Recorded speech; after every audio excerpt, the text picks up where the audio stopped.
Hello, hello, hello. How many hellos can I say? Hello, hello, hello. I hope all of you are having a good day. Welcome to this Saturday English question and answer live stream. We'll start in about 20 seconds. I just want to check to make sure everything is working. Hopefully it is. Sounds like everything is working well, so that is good. We'll start in about 5 seconds. Let me get ready to click on the right camera. Here we go. Well, hello everyone, and welcome once again to a Saturday morning live stream where you get to ask a question and I try my best to answer it. I think my track record is pretty good. A track record is the record of how well you've done at something. I think I answer most of the questions well, but there's always a few that stump me. When something stumps you in English, it means you don't know the answer to it. Sorry, just let me check something here. Okay, sorry. I just thought I had forgotten something, but everything seems to be okay.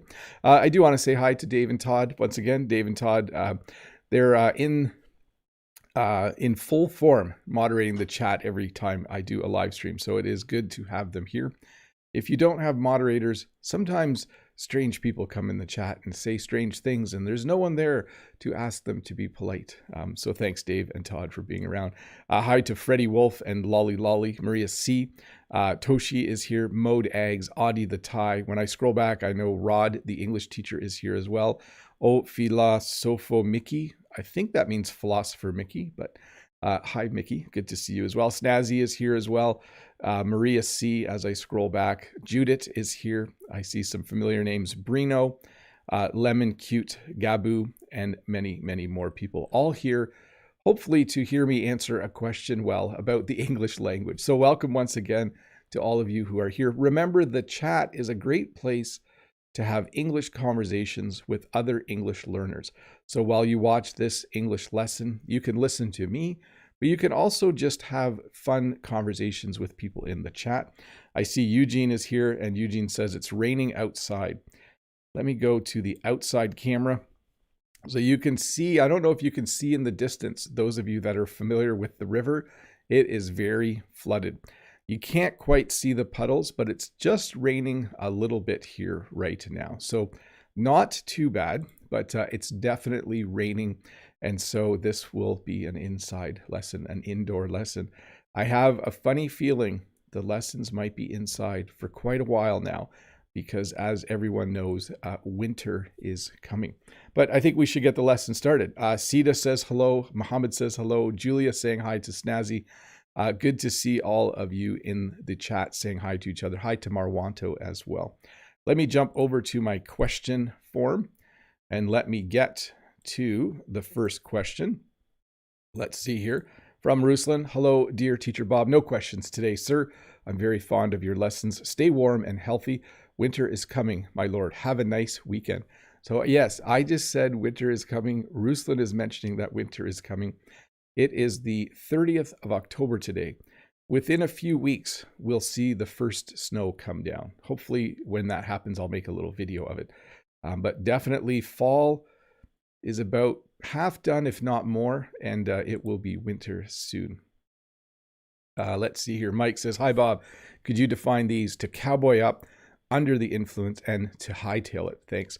So to cowboy up means like to act in a masculine way. Let's get the official definition of to cowboy up. It's a slang term, and it's fairly unique. It's not used a lot.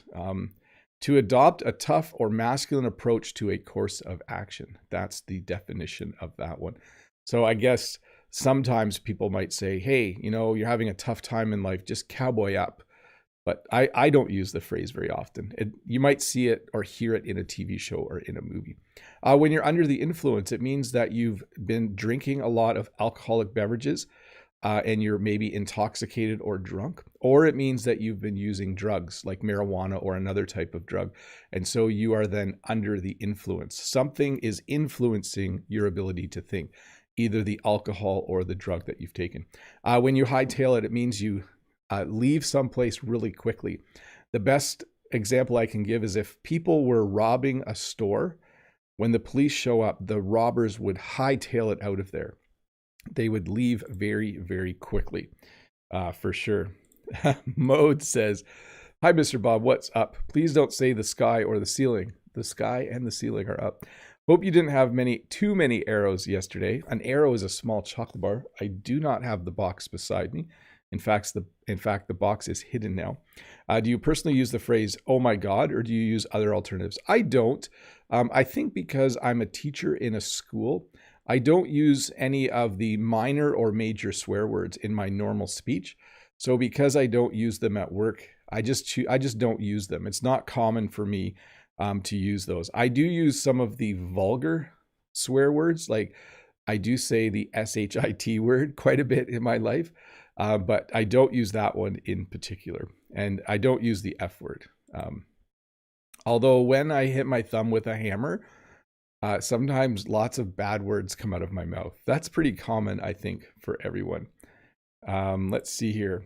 Kurdish, hi Bob. Describe in more details, what's the meaning of Chasing Pavements? It's a song by Adele. I really like that song. And have you ever watched Peaky Blinders? So I have not watched Peaky Blinders, and I am not familiar with the phrase Chasing Pavements. I will have to listen to that song. It's about whether you should give up or just keep trying. So it's about splitting up with someone who she was in a relationship with.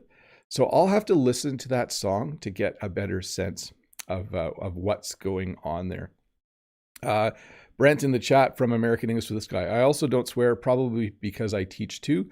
I'd hate to ever drop the F-bomb in class. Yeah, when you're a teacher, there's an expectation that you don't use any swear words. Like that's part of your job for 8 hours a day or 9 hours a day. So I think it just becomes standard.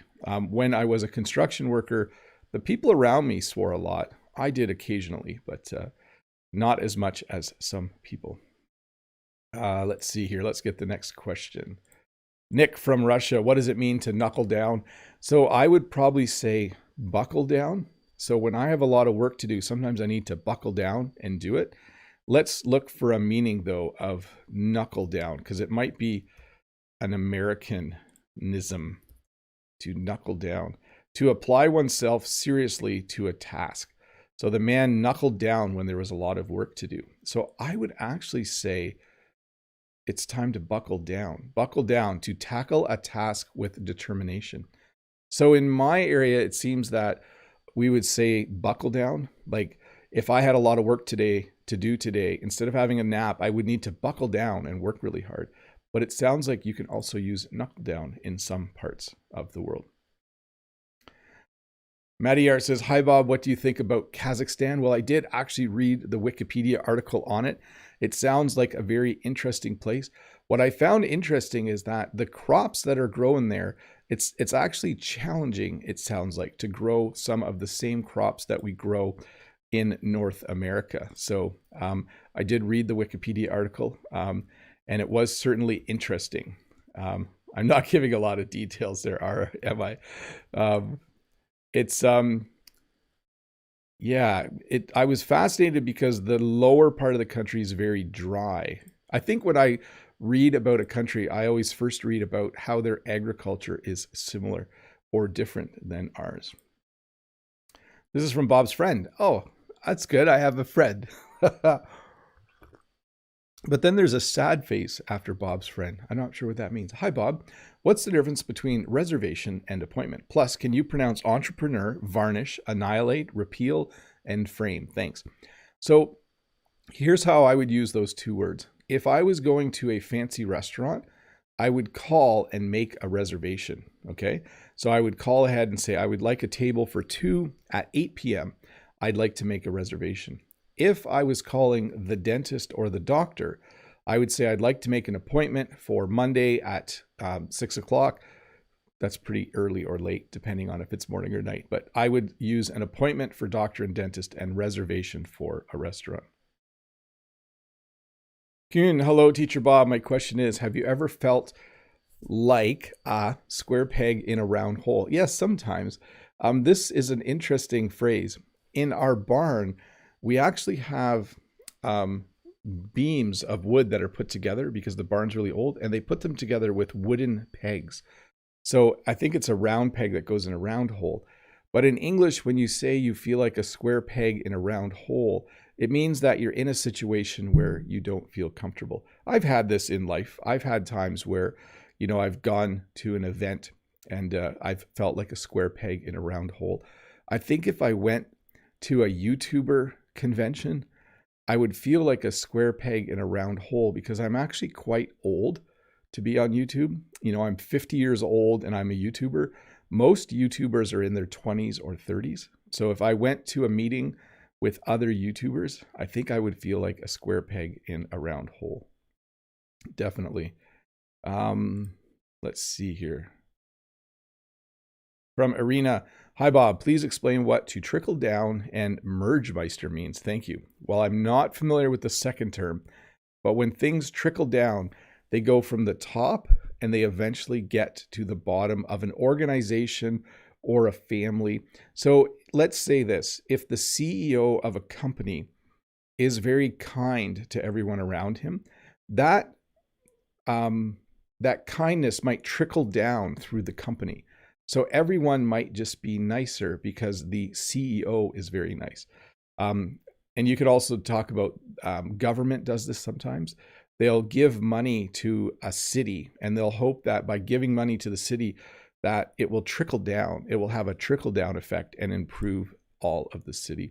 And then mergemeister, I do not know. Do not know. Dima, hi Bob, I got a question. What is the difference between sentences like he does it every day and he does it every single day? What does single stand for? It's just a way to emphasize. You could even hear it in my voice. Like if I said he does it every day, or if I said he does it every single day, I'm just emphasizing in the second sentence that maybe it's bothering me or it impresses me. So it's just a way to create more emphasis about something that someone does every day. He does it every day, or he does it every single day. So I can think of a few people that do things every single day that bother me. Let's see here. Renata says, hey Bob, do the words newbie and rookie mean the same thing? I just want to thank you for the awesome work that you do here on YouTube. Keep it up. Have a great day. Well, thanks, Renata. You're very welcome, by the way. Newbie, I think, is a relatively new word in the last 20 years. My first introduction to the word newbie was someone who was new at playing a video game. So about 25 years ago, I was playing a video game and I saw someone say, oh, that guy's a newbie. He's not very good at the game. Or they call them a noob. That's the short form of newbie. So rookie is used in like sports. When someone's a new player on a baseball team, you'll say that they're a rookie. But in video games, if someone doesn't know how to play a game, you'll call them a newbie or a noob. And newbie's used outside of video games now too. But rookie is definitely a sport term. That someone who's just started playing on like the Toronto Blue Jays, you would say it's his rookie season or it's his rookie year. That means it's his first year playing as a professional. Judith, hi Bob, what is the difference between pitchfork and trident?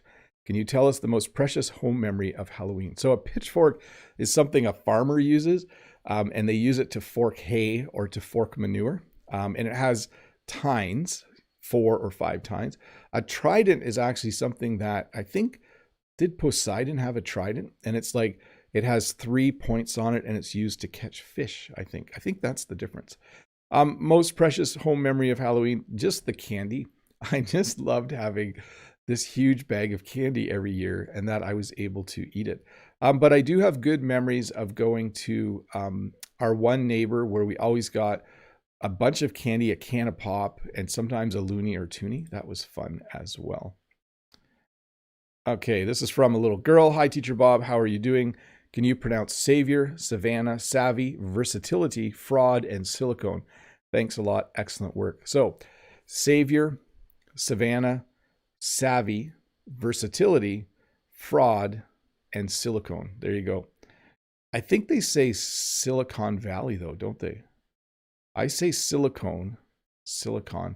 There might be 2 pronunciations of that, for sure. Brent says Aquaman has a trident too. Yes, and there's an emoji for a trident. I didn't know that. There are a lot of emojis, aren't there? I should maybe have Todd and Dave always find an emoji that relates to what I'm talking about each time. Hey, Brent, do you say silicon or silicone? So I think I like Silicon Valley, Silicon Valley. Yeah, there's definitely two pronunciations. The next question is in a language I can't read, so I'm going to skip it. Sorry about that. Let's see. Freddie the Frenchie, il dit, Bonjour Bob. Je vous poser la question. I would ask you how to contract ought to in the negative form. Can I say I oughtn't to, or must I use ought not to? Thank you and wish you a great day. I would always say you ought not do that, or you ought not. Yeah, that's interesting. I ought to go to work Monday. I ought not to go to work Monday. So we don't use the word ought a lot. So that rhymes, by the way. It is tricky to give an example. I would say I ought to go to work Monday. Then I would probably say I shouldn't go to work Monday. I might flip it instead of using ought.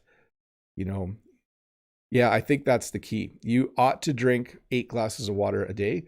You shouldn't drink 8 bottles of beer a day. That's how I would flip it. I would go to shouldn't. Definitely. Ario. Hi, Ario. Hola, Mr. Bob. Happy Halloween. I want to watch the animated movie on Halloween Day. The movie is called Hotel Transylvania 2012. What movies would you like to watch? I don't have a particular movie I like to watch on Halloween, but I do sometimes watch, I think it's The Great Pumpkin, Charlie Brown, where Linus goes to a pumpkin patch at night waiting for something called the Great Pumpkin. I don't want to say too much about it. That's something I will watch each year if I do find the time. Juan says, glad to see you, Teacher Bob. I was wondering which of these is correct. Make the most of your day, or yeah, it's definitely the first one. You should make the most of your day. So that means, have a good night's sleep, but get up and get some work done every day. Make the most of your day. Go for a walk, do some exercise, get some work done. Make the most of your day. That's definitely how I would answer that one. Let's see. Betty. I'm not laughing at the question, but people ask this a lot. Hey, Bob, what's up? I'm busy at work, so would you mind sharing some tips on time management? Many thanks. So number one, this is it won't work for everyone, but number one, if you can choose, let's say you have 10 things to do in a day. If you can choose what order to do them in, do the hardest things first. That's what I always do.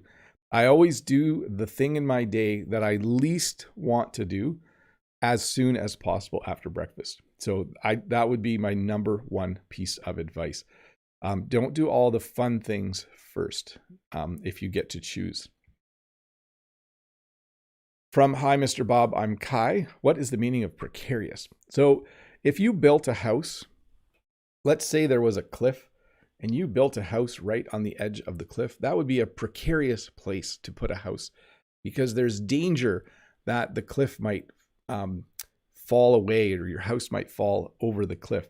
So when you climb, if you go rock climbing, once you get to a certain height, it's very precarious. There's a possibility that you could fall. Let's get the official definition of precarious. Let me find that. Precarious, not securely held or in position, dangerously likely to fall or collapse. So it doesn't just have to do with things falling. If a company spends too much money, that's a precarious situation because they might run out of money. So there are different things in life that can be precarious. But yes, in danger of falling or things going badly. Halim from Indonesia. Hi, Bob. What is the meaning of a phrase, take it for granted, and how to use it in a sentence? When you take someone for granted, it means they're doing something for you and you don't ever thank them or recognize them for it. The best example for me is always teenagers. When I was a teenager, I took my parents for granted. That means I didn't actually realize how much work they were doing in order for me to have food. I had a nice house that I lived in. I had a car I could drive when I was 17. My parents did a lot, and I kind of took it for granted. I didn't ever say, wow, thanks, mom and dad. You're awesome. You did so much for me and I appreciate you. So the opposite of taking someone for granted is to appreciate someone. Let's see here. I wanted to see if Brent talked about silicone and I forgot to look at that. No, I don't see that in the chat. I will continue on. Arthur Lima, hi Bob. Books can help us to improve our English. Definitely. In fact, what you want to do is you want to read a book that's not too easy and not too hard, but you want it to be a little bit hard. So if you read an English book, let's say you read a book like, I'm going to say Diary of a Wimpy Kid, which is a book written for children.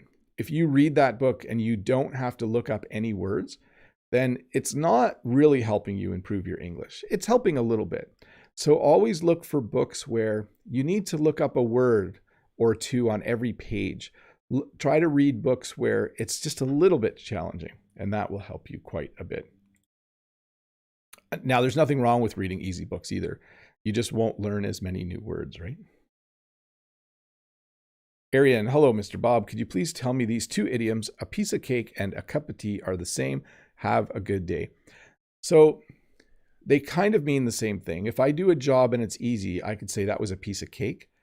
But I could say that was a cup of tea, but we actually use cup of tea in a different way.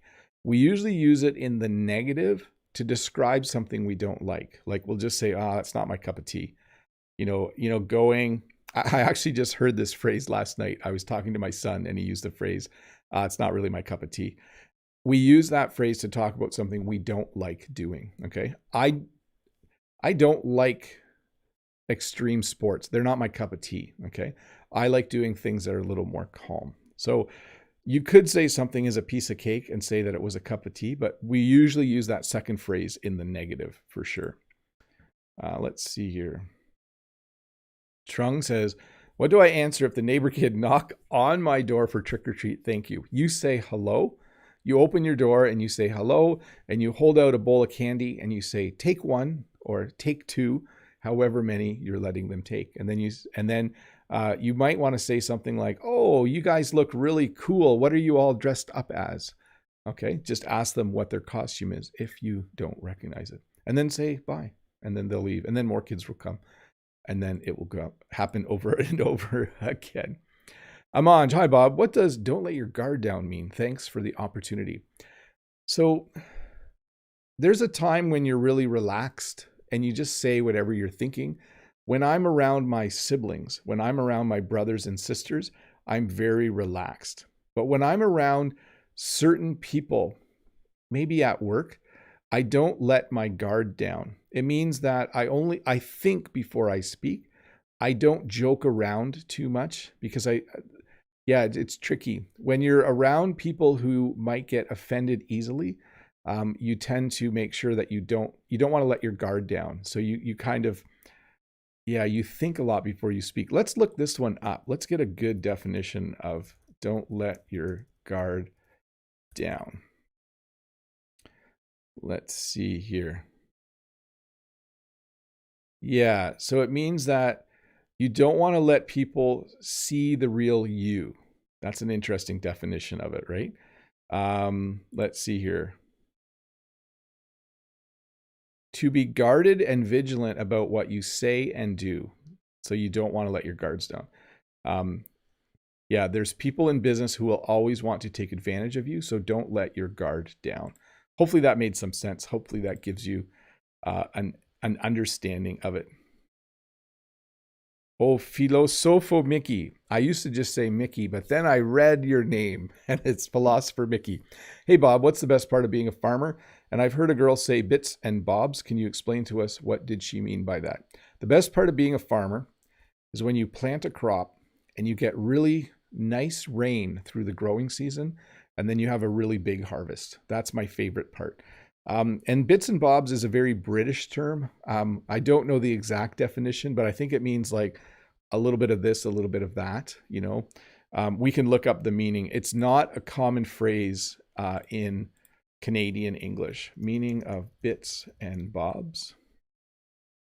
things or objects of different kinds. There were just a few bits and bobs of furniture in the office. So very, very much a British term, Mickey. Luca, how do you link the words law, office together? Yeah, that's a good question. Law office. He works in a law office. My voice kind of does a weird thing there. Like, he works in a law office, law office, law office, law office. Do you see my chin move a little bit? So I can't tell you exactly what I'm doing. He works in a law office. Like, but there's a little office, law office, law office. It's not like you hit the W hard. You don't suddenly pronounce it, but it's law office, law office. There you go. That's what it sounds like. Hopefully all of you can figure out how to make that same sound. Nazli, hello, Teacher Bob. Thanks for this lesson. No problem. My question is, which one is true, a bearded man or a man with a beard? What is the difference between them? Thank you for the answer. So I am a man with a beard. I am a bearded man. They mean the same thing.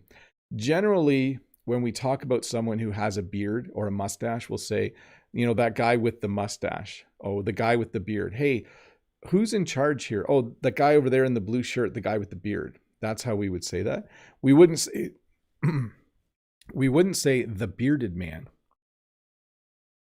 But it is correct. You can totally use that. But you would say the man with the beard, the guy with the beard over there. Yep. Let's see here. I'm going to skip the next one because it's a pretty intense grammar question about stative and dynamic verbs. So I'm just going to leave that one. You're better off actually having a good lesson on that where someone can diagram things. So I'm going to skip that one.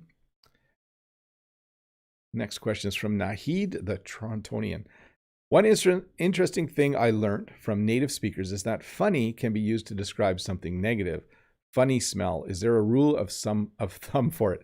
No, but we do that, don't we? Like, I'm trying to think. Like, I have a funny feeling in my head, right? That means you don't feel good. It's kind of a negative description of how you feel. Or your example, like, there's a funny smell in here. That means there's a bad smell in the room. So sometimes at work, I'll open the fridge and I'll just say, there's a funny smell in this fridge. That means there's a bad smell. So there is no rule of thumb that I know of, but definitely, yes, you can use funny to talk about something that's not funny, for sure. Let's see here. Hedy Hem says, hey to the great teacher. My question is, if I take a break for 1 or 2 months and ignore English completely, is that okay or not? It really depends. I would say if you're learning a language and you take a 1 or 2 month break, 2 months sounds pretty long. Taking 2 or 3 weeks off sounds like a good idea. Sometimes your brain's just full and you just need a break. But I would say if you're really serious about learning English, I would say 2 months is too long. If you need to take off 2 weeks or 3 weeks, maybe 4 weeks, take a break and come back when you feel refreshed. But yeah, 2 months is a pretty long time to not study something. You might forget a few things.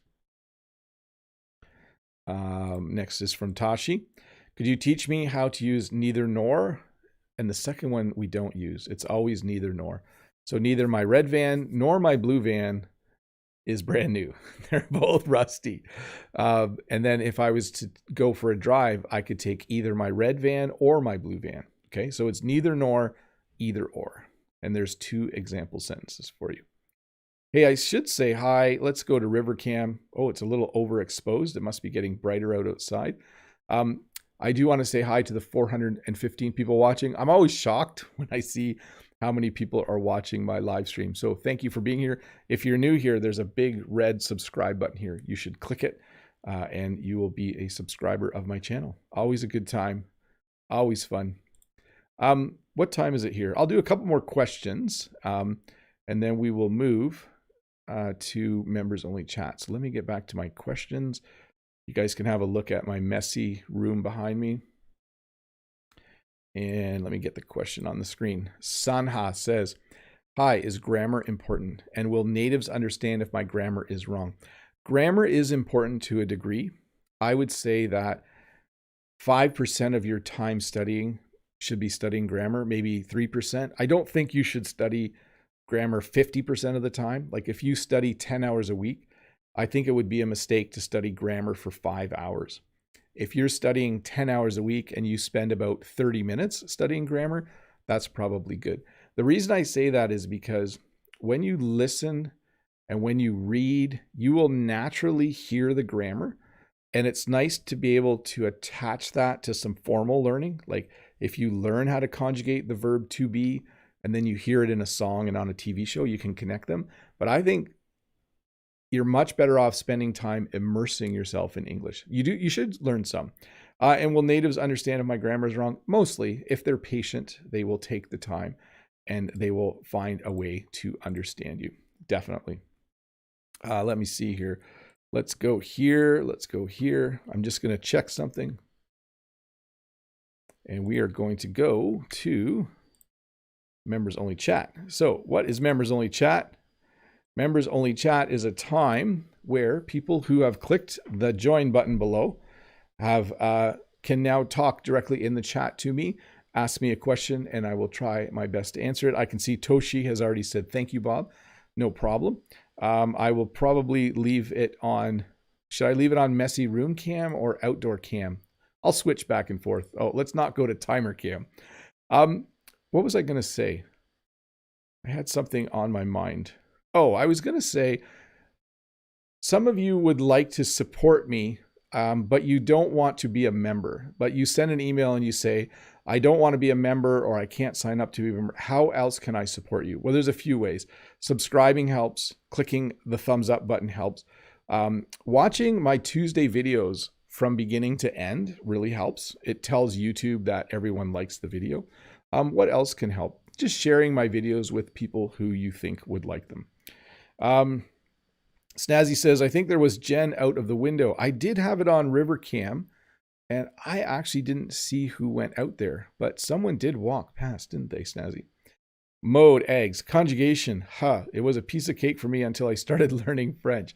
Oui, c'était difficile pour moi aussi quand j'ai commencé à apprendre les conjugations. Bien sûr. They are very, very tricky, aren't they, conjugations? Maria, hello, Ario Handayo. Happy Halloween to you. And Tochi says, not messy, Bob. Well, it depends how I point my camera. It's a little messier than you might think. It's messy over there, and it's messy over there, but you guys can't see that.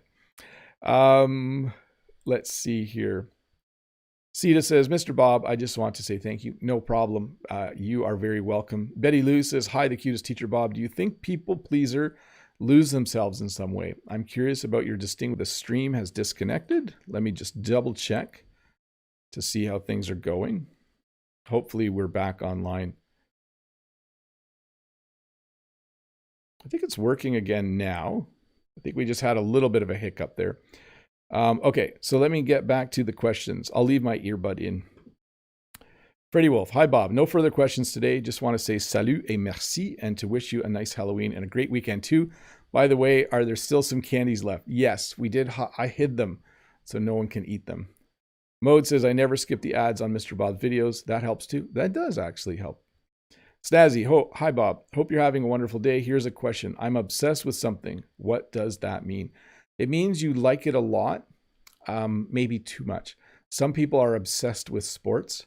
So they watch basketball and they watch football and they watch hockey. Whenever there are sports on TV, they watch it instead of doing chores or cleaning their house. So when you're obsessed with something, you do it too much or you like it too much. Maria C. Hello, Bob.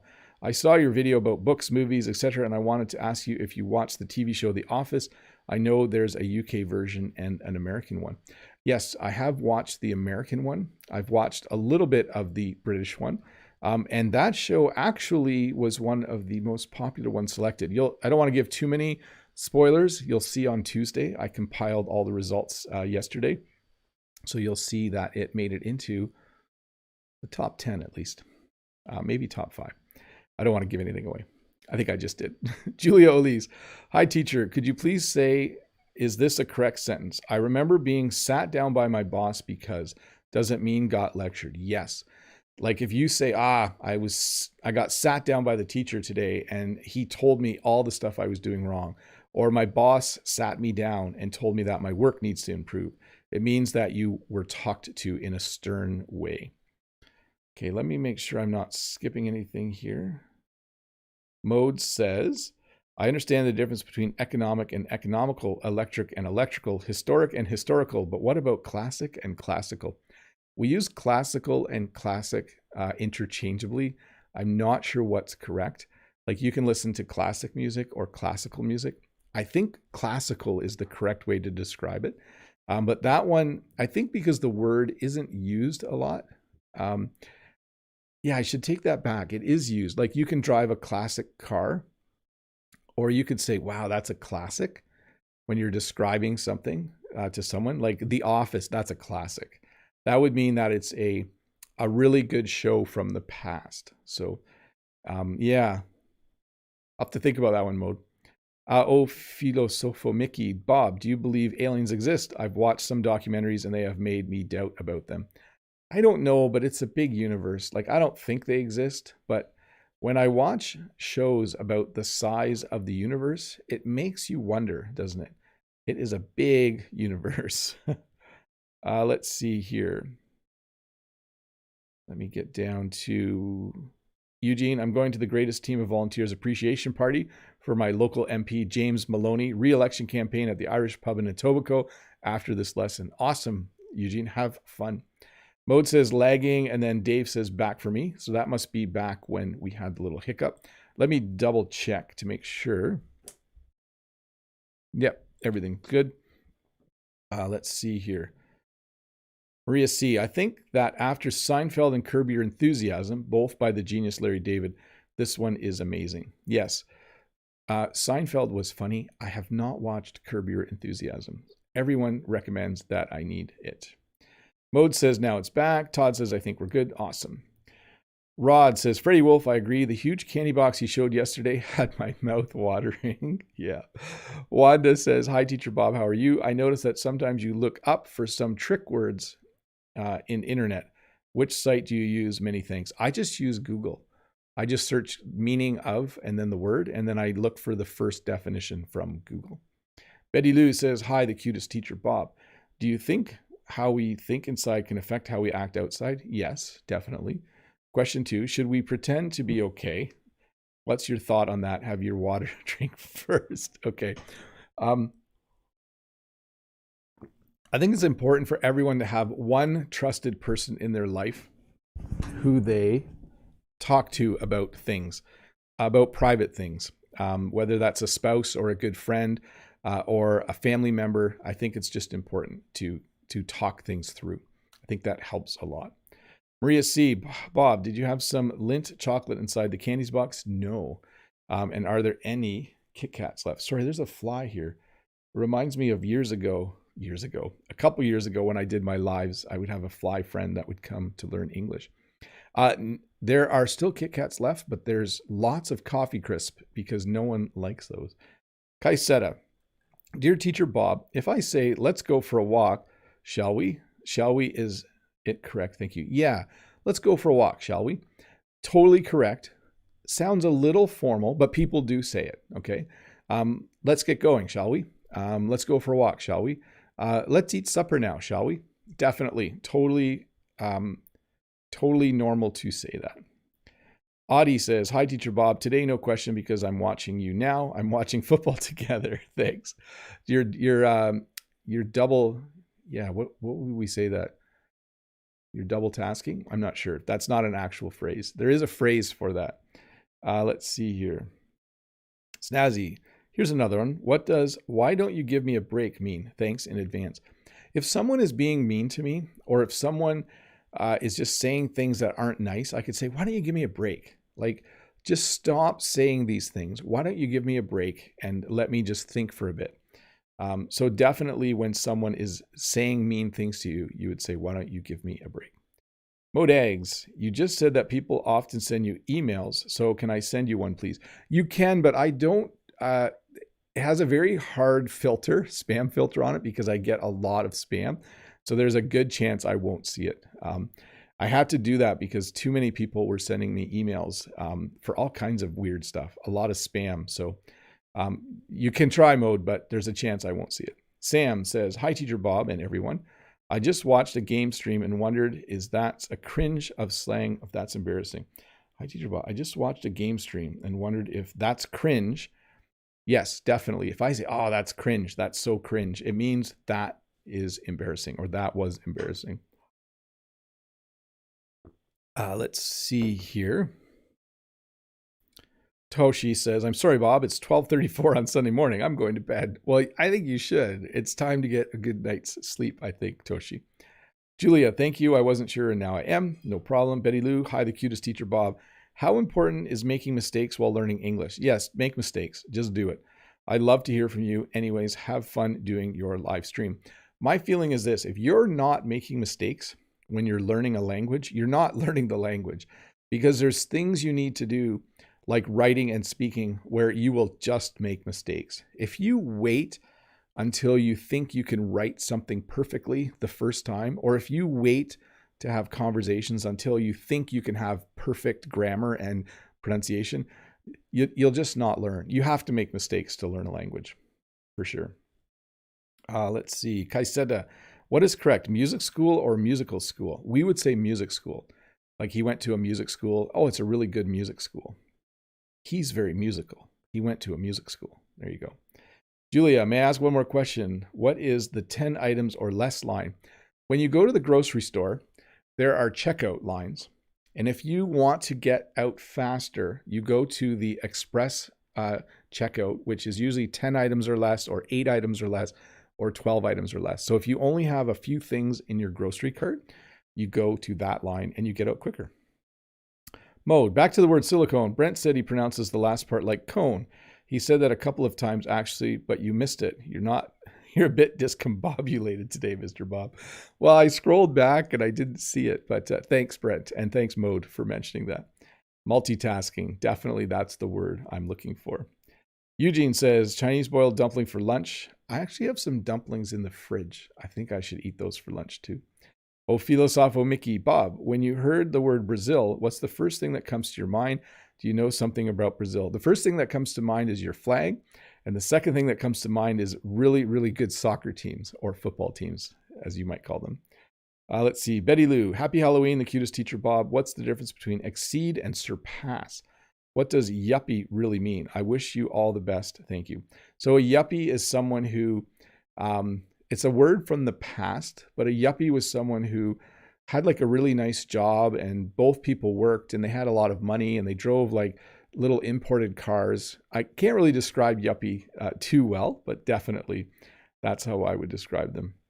When you exceed expectations or surpass them, it means you go past the point where you needed to go. Okay, let me get some things changed here. Give me one moment. Let's go back to subscriber mode on the chat. Looks like I should double check my connection.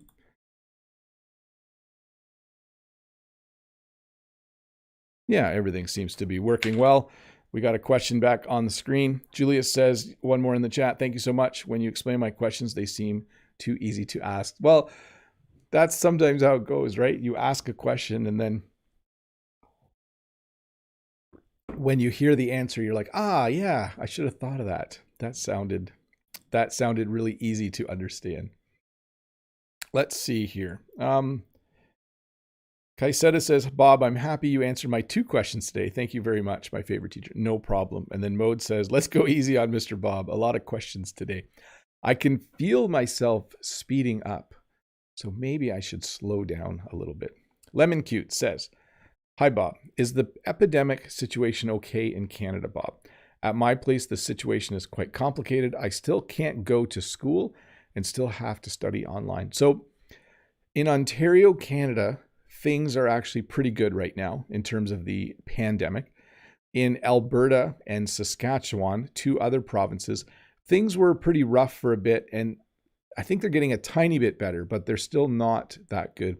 We have a very high vaccination rate in Ontario, and so far the fall has been pretty good. We still have school every day. We don't have to learn from home. So I'm crossing my fingers. That means I'm hoping that it stays that way. Let's see here. Daniel, how old are you? I'm 25 years old, Daniel. No, I'm not 25 years old. I am 50 years old, 50. I am a 50-year-old man.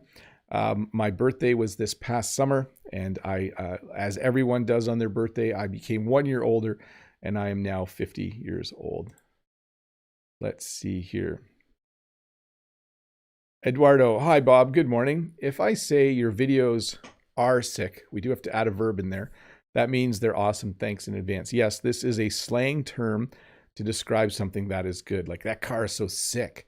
Or, wow, you built a brand new computer. It's so sick. This game is so sick. People my age don't use that word. Younger people do. But I've noticed that the students I currently teach don't use it. The students a few years ago used it a lot. So maybe the word is becoming less popular. That happens sometimes. Yaroslav says, morning, teacher Bob. What is the difference between pronunciation of weather and weather? Take care of yourself. They are the same. Yes, whether you like it or not, the weather is sometimes bad. So there's a sentence with both of them in it. So whether you like it or not, sometimes you have to go out in bad weather because you just have to get things done. So exactly the same pronunciation. Yes. Let's see here. This is from Sava. Hi, Mr. Bob. I am from Ukraine. I am 11. I want to ask you, do you like Halloween? Well, first of all, thanks for hanging out, Sava, and learning some English. Do I like Halloween? Yeah, I think so. I think as an adult, it was a little bit hectic. What that means is taking the kids out was very busy and you're driving around in the dark a lot. But as a kid, I loved it. And I do think it was fun for my kids to go out for Halloween, for sure. Claudia has the next question. Hi, Bob. How could I say, congratulations, teacher, your lessons are very useful, using other words? For example, if somebody gets a degree or does a good job, how can I congratulate? So there's a few phrases that come to mind. Let's say your nephew graduates from school, you could say, congratulations, way to go. Way to go is a phrase we use to describe when someone does something cool. Oh, your team won, way to go. We often say that's awesome or that's cool. That's a little more, it's not slang, but it's very informal. If someone gets a degree, I would say congratulations. If someone graduated from university, and if someone does a good job, I would say, oh, good job or well done. If someone gets a new job, I would probably say congratulations on the new job. So a little bit different than what you were asking. Let's see. Okay. Arjun says, hey, Bob, how are you? My question is, please explain the difference between until and unless. And can you tell that from where and how are you learning French resources? So first of all, you have to study English until you understand it. You have to watch TV shows until you understand the people who are speaking. You can't learn English unless you study English. So there's two example sentences. Hopefully that helps you understand the difference. And how are you learning French? So my resources for learning French. Number one, I try to read at least one novel in French every month. Number two, I watch the news every night in French for 30 minutes, 5 nights a week. Number three, I speak with a friend of mine in France once a week for an hour. We speak for 30 minutes in French and 30 minutes in English. Number four, I almost always have French music on my phone. When I go for a walk, I'll sometimes listen to music if I'm walking in my driveway. But when I walk along the road, I usually don't. But I do like to listen to French music. So there you have a few of the things. I don't do a lot of writing in French. That's one thing I could improve on for sure. Next question. Did I answer the whole question? I think I answered the whole question. Let me just go back for a sec. Yes, I think I got it. Mobashir says, hello, Teacher Bob. I have a question. Please answer the question. What does hangout mean? Please explain it for me. So sometimes my kids will go to a friend's house to hang out. It simply means that they're just together doing what kids do. Sometimes my son will go hang out with his friends at their house, or his friends will meet at a coffee shop and just hang out. When you hang out with someone, it means you spend time with them, you have conversations with them. Maybe you do activities together, like you go to a movie, and then after the movie, you might hang out for a bit at someone's house. It simply means to spend time with them. I think, though, on my screen, the chat has frozen. I'm not sure if that's true on your screens. I wonder if I just refresh my screen here, if that will fix it. Oh, I think it's working, yeah. It looked like it froze for a bit, but that could just be something else. Okay, next question. Let me find my question page. Ushin. Hello, Bob. Could you please explain to me, I have to add the word to in there, what is the meaning of regular basis and daily basis? Thank you. So I work out on a regular basis. That means that I don't work out every day, but I work out regularly. So I go for walks on a regular basis. So I go on Sundays, Mondays, Tuesdays, Thursdays, maybe Saturdays. But if I said, I take a vitamin on a daily basis, that means I take it every day, 7 days a week. So it's just a different way of describing something that happens regularly. Okay. If you say, oh, I do that on a regular basis, it means you do it, but not necessarily every day. But if you say you do something on a daily basis, you definitely do it every day. Let's see here. Okay, go back. I'm talking to myself as I click things. Rinku, hi bro, I'm 48. Where do you live in Canada? And do you think it's a great place to retire? My question is how to introduce on your first day of school as a middle school. So are you a teacher then? I'm going to guess that if you're 48 and you're introducing yourself on the first day of school, you probably teach middle school. I would just say your first and last name, or not your first name. I would say Mr. or Mrs. or Miss. And then your last name, and welcome people to the class and get started. Where do I live? I live in the middle of nowhere, but if you wanted to find the general area, I'm close to the city of Hamilton, Ontario, Canada. That gives you the general area. And then if you just go out into the middle of the country, you'll see me on Google Maps. Jocelyn from Peru. Hi, Mr. Bob. I'm currently focusing on my pronunciation and speech skills. Could you please recommend some book or topic about syllable pronunciation in different cases? I don't have a recommendation for you on how to use contractions and connected speech and when we pronounce both syllables in a word and when we don't. Because there's words like, I put my clothes in a drawer and he's a good drawer. So there's, sometimes you pronounce both syllables, sometimes it gets slurred into one. So sorry, Jocelyn, I do not have a good book to recommend for that. But I would say listen to a lot of, good English content that has a lot of regular everyday speech in it. See you, Brent. Brent says, I need to get going. My daughter needs a ride. Enjoy your Saturday, everyone. The joy of being a dad or mom is you just give rides a lot to people. Let's see here. Sala says, hey, Teacher Bob, we want to share jokes. We want to share funny things. So jokes, I'll say one thing about jokes. Jokes are a good way for you to measure how well you understand a language. When I started to understand French jokes, when you start to understand English jokes, it means your English comprehension level, your ability to understand English is pretty good. When you can understand a joke in a foreign language, that is a good sign. And when you can tell jokes in an English conversation, that's a good sign as well. It means you're doing a really, really good job. Let's see here. Martin, dear Teacher Bob, what are the differences between burger and burger? How can I say that correctly? For me, the same problem with bière and bear. So first of all, the second word burger is not a common word in English. The first word burger is, it's short for hamburger, but the actual second word, B-E-R-G-E-R, it's like I don't use that word like burger. I think it means like someone who lives out in the country and takes care of sheep. It's not a common word, but burger, the first one, definitely is. And then I think your first word, B-I-E-R, I think you might, I don't know if you're saying beer, like, let me look this up. That's also not a common word. Yeah, it's used for burial. You might see it like if you watch a really old movie. But yeah, the second word is bear. That's all I can tell you. And then beer, B-E-E-R, is pronounced beer.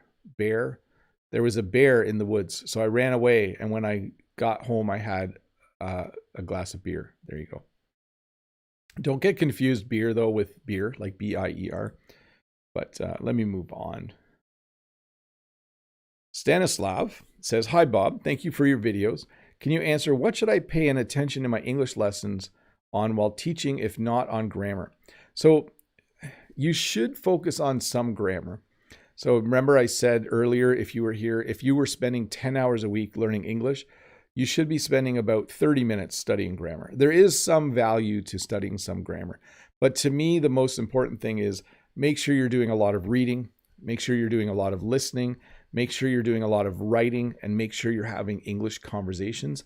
And then make sure you take time to mix them together. Like you can mix reading and listening by reading a transcript while you watch a video. So you're listening and reading at the same time.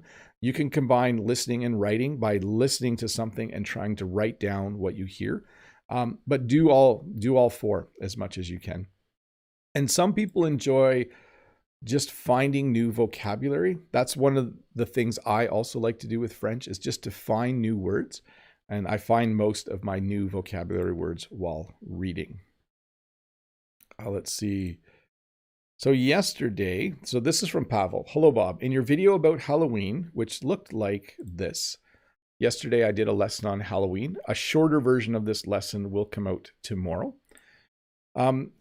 You said, my parents would take me out for Halloween. What does to take out mean in this phrase? Thank you for your lessons." It means they went with me. Parents will take their kids out for Halloween.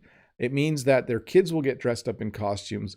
Their parents will then walk with them house to house while they say trick or treat to get candy. So if someone, like if parents take their kids out for Halloween, it means like maybe they all jump in a car and drive somewhere and then they walk to house. But definitely that's how I would use that phrase.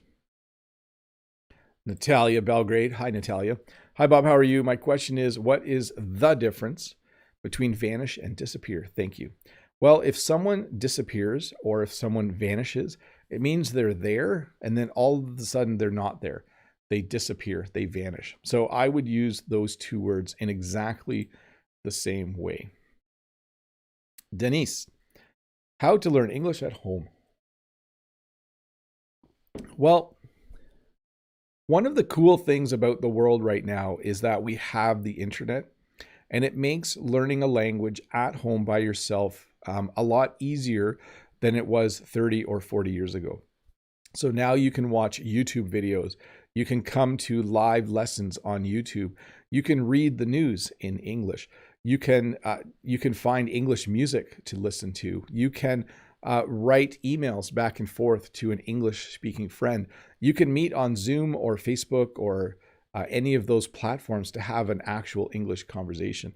So I would say the way to learn English at home is to use your computer or phone a lot, but also don't forget things like books and those types of things that are helpful as well. Let's see here. Rosa, "Hello, Bob. In a tournament of tennis, they say that a player is seed number 1, for example. What does seed in this case mean? When teams play in a tournament, in order to decide before anyone plays how to make the matchups, they do what's called seeding. So they look at how good the team is, and then they say, coming into the tournament, we think based on past play that they are the best team. Or we think this tennis player, based on how well he or she has played this past year, is the 4th seed.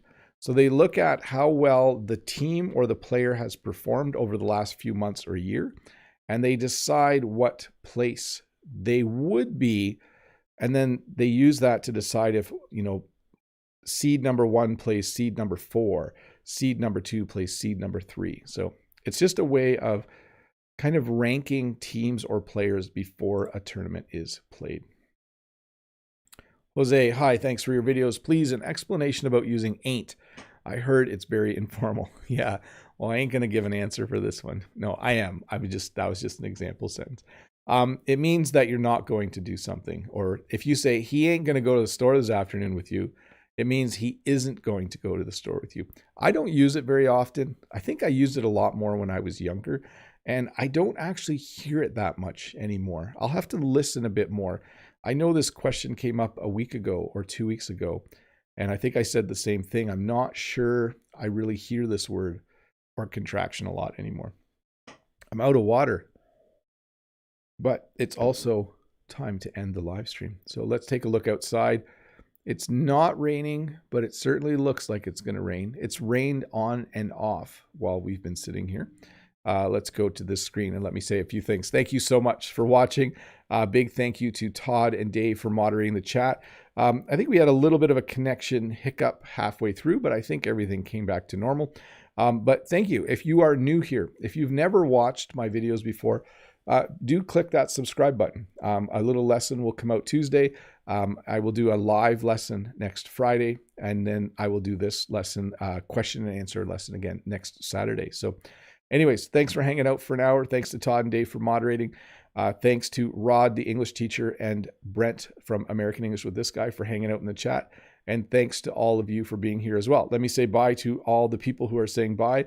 Bye to Ario, Judith, Patana, Sam. I can't read the rest of it because I don't have my reading glasses. Bye to Freddie, Maria C, Ofilaso, Mickey, Julia Olise, Mode Eggs, and everyone else who is here. My throat's getting a little dry and my water's gone, so I'm gonna call this one now. So bye everybody. Have a great weekend. See you Tuesday with a new little lesson. By the way, Tuesday will be the results of the survey that all of you filled out. I think over 1,500 people at this point have filled out the survey as of yesterday. So I have lots of information about the coolest book, song, TV show, movie that people are watching to help them learn English. Anyways, bye. Have a good day. Have a good weekend. See you Tuesday.